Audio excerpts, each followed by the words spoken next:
Banyak yang tak tahu, ternyata dasar negara Indonesia bukan Pancasila tapi Allah SWT. Apa dasar negara Indonesia? Di mana tertulisnya di dalam undang-undangnya yang mengatakan dasar negara Indonesia adalah Pancasila? Cari di seluruh kitab undang-undang negara. Kalau ada kalimat yang menyebutkan dasar negara Indonesia adalah Pancasila. Ini jawaban mengejutkan dari Egy Sujana SH. Sejarah banyak yang tak tahu. Ternyata dasar negara Indonesia bukan Pancasila tapi Allah. Apa yang disampaikan oleh Dr. Egy Sujana SH MC dalam talk show di TV swasta malam itu sangat mengejutkan banyak pihak. Beliau menyebutkan bahwa jika dicermati, ternyata justru negara Indonesia ini secara hukum bukanlah berdasarkan Pancasila. Sebaliknya, di dalam UUD 45 malah ditegaskan bahwa dasar negara kita adalah ketuhanan yang Maha Esa. Dan sesuai dengan pembukaan UUD 1945, Tuhan yang dimaksud tidak lain adalah Allah Subhanahu wa Ta'ala. Sehingga secara hukum jelas sekali bahwa dasar negara kita ini sebenarnya adalah Islam. Pernyataan itu muncul saat berdebat dengan Abdul Muqsit yang mewakili kalangan AKK tanda hubung BB.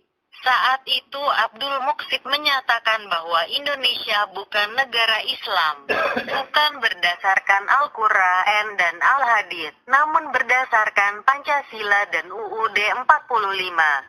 Mungkin Abdul Muqsit ingin menegaskan bahwa Ahmadiyah boleh saja melakukan kegiatan yang bertentangan dengan ajaran Islam. Toh negara kita kan bukan negara Islam, bukan berdasarkan Quran dan hadis. Tapi tiba-tiba Mas Egy balik bertanya tentang siapa yang bilang bahwa dasar negara kita ini Pancasila. Mana dasar hukumnya kita mengatakan itu? Abdul Muqsit cukup bingung diserang dengan pertanyaan seperti itu. Rupanya dia tidak siap ketika diminta untuk menyebutkan dasar ungkapan bahwa negara kita ini berdasarkan Pancasila dan UUD 45. Ketika itulah Mas Egy langsung menyebutkan bahwa yang adalah UUD 45 menyebutkan tentang dasar negara kita adalah ketuhanan yang Maha Esa, bukan Pancasila, sebagaimana yang disebutkan dalam UUD 45 pasal 29 ayat 1. Jika dipikir-pikir, ada benarnya juga apa yang dikatakan oleh Egy Sujana itu. Mana teks resmi yang menyebutkan bahwa dasar negara kita ini Pancasila? Kita yang awam ini agak kaget juga mendengar jawaban Egy. Entahlah apa ada ahli hukum lain yang bisa menjawabnya. Yang jelas si Abdul Muqsit itu hanya bisa diam saja, tanpa bisa menjawab apa yang ditegaskan oleh Egy Sujana. Dan rasanya kita memang tidak atau belum menemukan teks resmi yang menyebutkan bahwa dasar negara kita ini Pancasila. Diskusi itu menjadi menarik lantaran kita baru saja tersadar bahwa dasar negara kita menurut UUD 45 ternyata bukan Pancasila sebagaimana yang sering kita hafal selama ini sejak SD. Pasal 29 UUD 45 ayat 1 memang menyebutkan gini. 1. Negara berdasar atas ketuhanan yang Maha Esa. Lalu siapakah Tuhan yang dimaksud dalam pasal tersebut? Jawabannya menurut Egy adalah Allah SWT.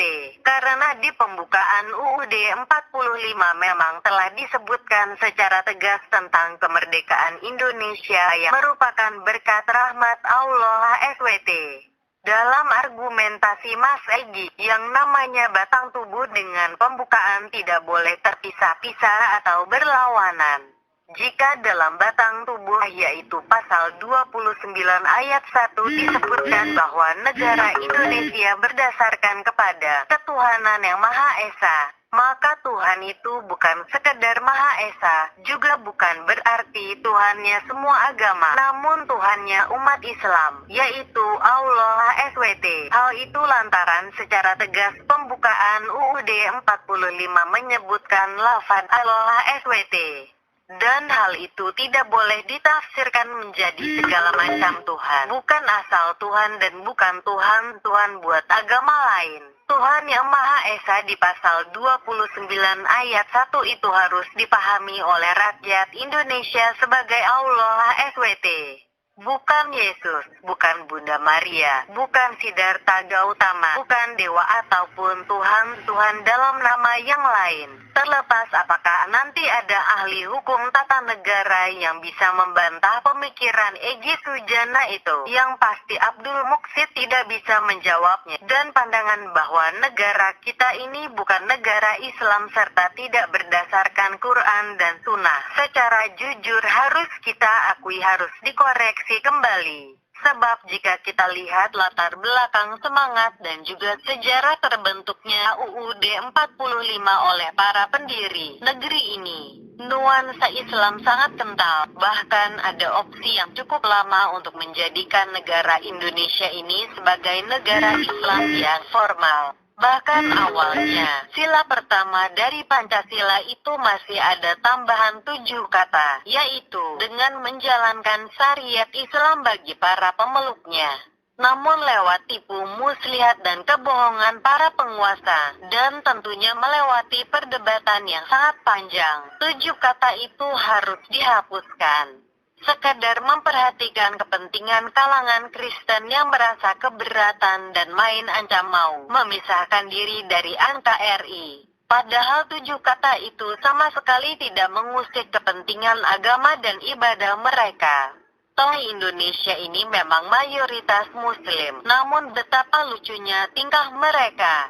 Tatkala pihak mayoritas mau menetapkan hukum di dalam lingkungan mereka sendiri lewat Pancasila, kok bisa-bisanya orang-orang di luar agama Islam pakai acara protes segala.